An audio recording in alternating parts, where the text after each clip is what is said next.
Soms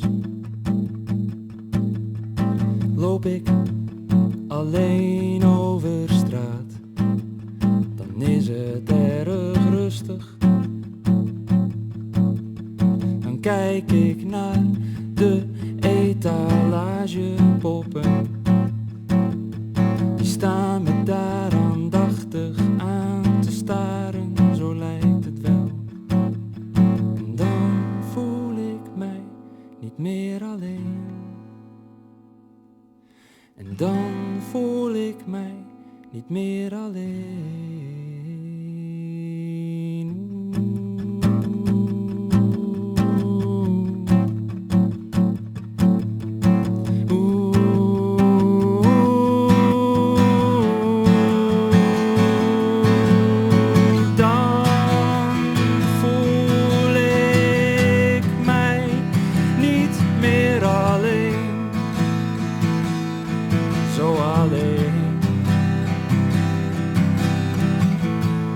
Dan voel ik mij niet meer alleen,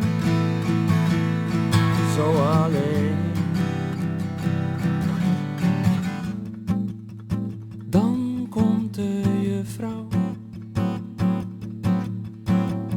die de poppen aan en uit moet kleden.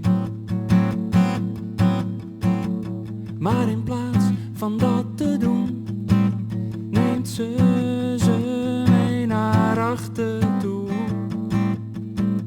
naar achter toe. Dan voel ik mij weer alleen. Dan sta ik te staren naar dat lege raam. Dan kijk ik op, dan is het al 6 uur.